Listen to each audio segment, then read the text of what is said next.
Hey everybody, it's Adrian from Wargaming Recon. We're coming at you with something a little bit different today. Just a short video, a quick video. First thing you'll notice that's a little bit different is we don't have Jonathan J. Reinhardt present.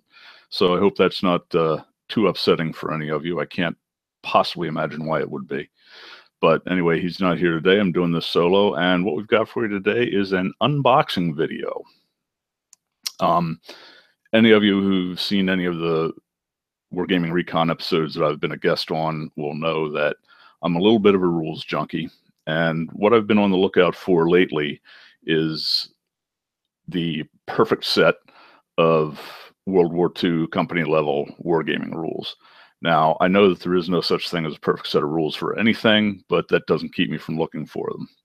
And what I've got today is an order I just placed recently with the War Store. That's thewarstore.com. They're my go-to supplier for most things historical miniatures related, or they're at least my first place that I look. But anyway, the Plastic Soldier Company, which is a company in the UK that makes, unsurprisingly, plastic miniatures in a variety of ranges for World War II. Also, not too long ago, maybe 3-4 years ago, I'm not really sure, published their own set of rules, and it's a whole rule system, but it's called Battlegroup. And this set of rules will allow you to game on a variety of different scales, anywhere from squad level all the way up to battalion level. And obviously company falls into that range quite nicely. So I thought I would give these rules a try.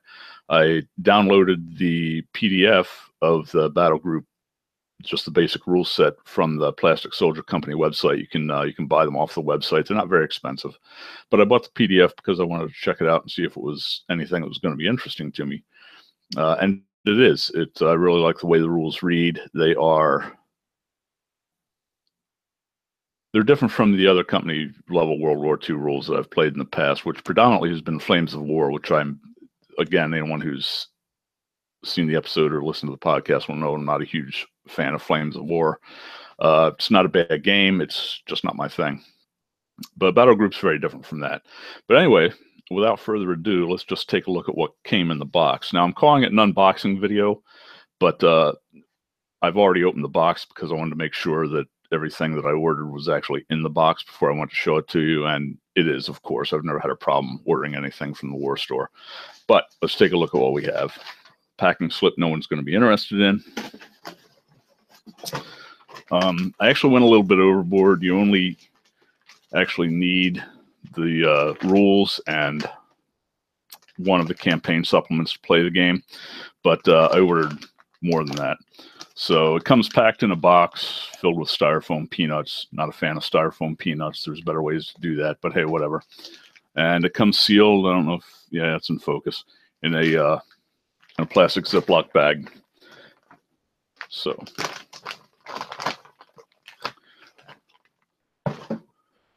we have, well, they're a little bit out of order. That's all right.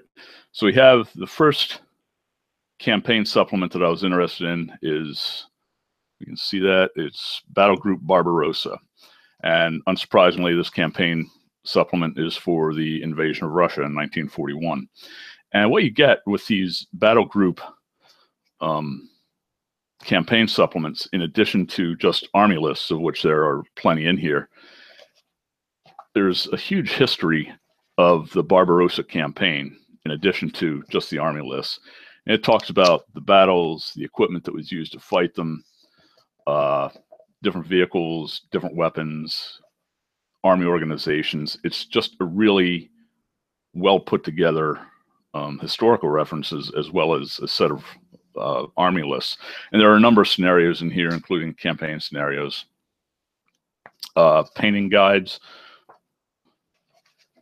which can be helpful to somebody, like me, because again, painting and modeling isn't a part of the hobby that I particularly enjoy. So any help I can get with that, I appreciate.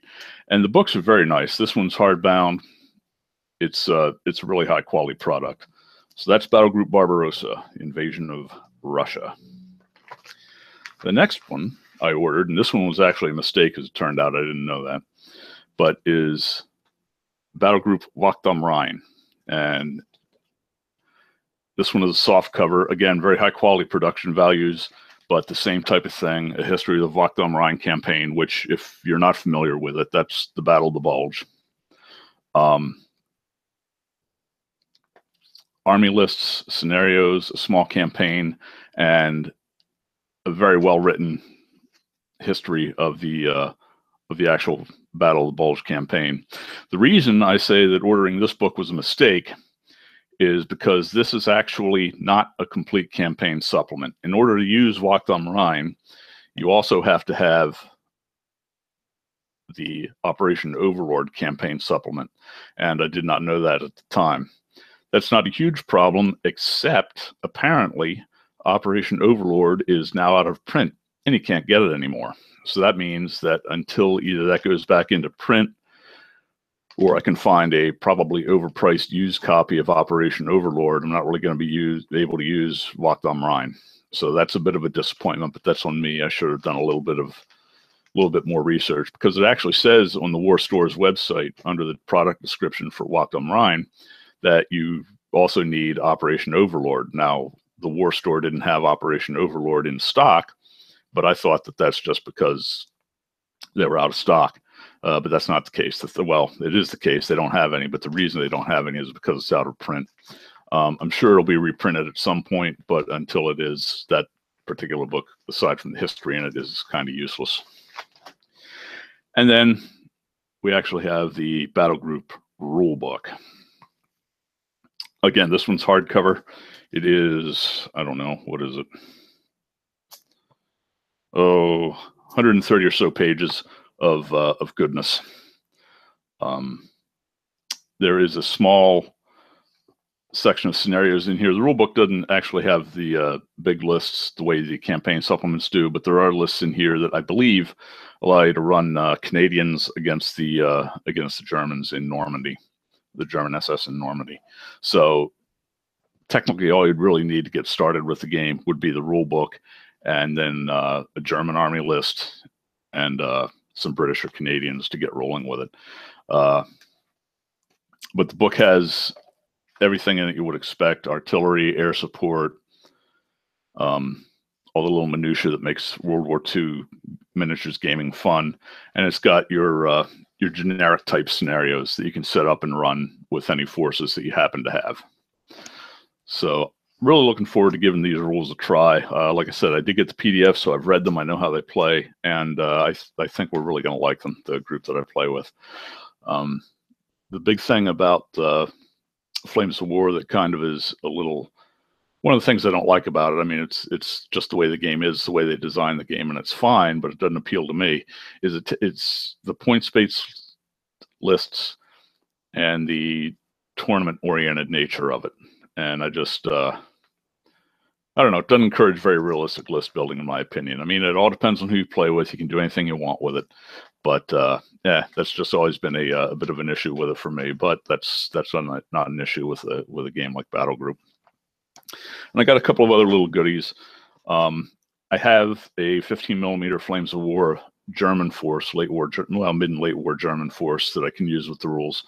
But I do not have any opponents for them. Now, we do have a guy in our regular gaming group who loves the Russians, so he's got a Russian Flames of War force, so we'll be able to use that. But I got myself some Plastic Soldier Company Russian infantry in the summer uniform.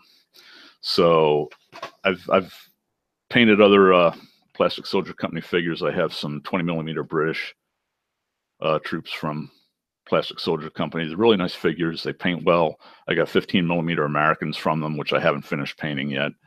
They're multi-part and need to be assembled. That's a little bit of a problem for me at 15mm, but they're not bad. They're only 1 or 2 pieces for each model, so can't really complain about it. And for the price, you get just a huge number of figures. There are 130 figures in this box.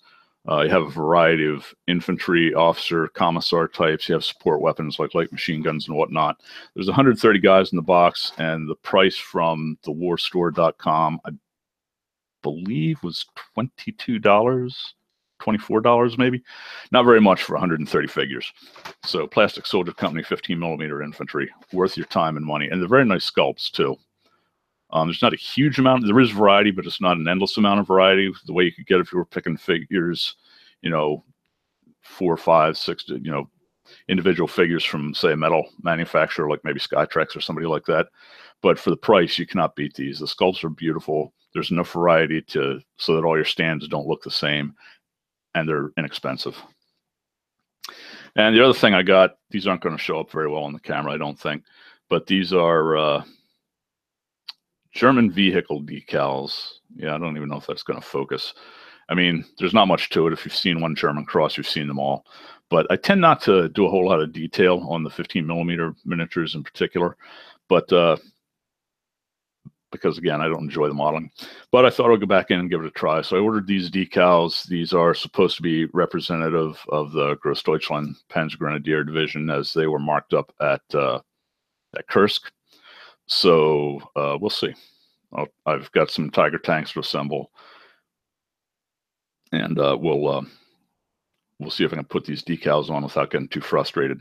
But it's the usual stuff you would expect. It has the German cross, bunch of numbered decals, and also the divisional markings.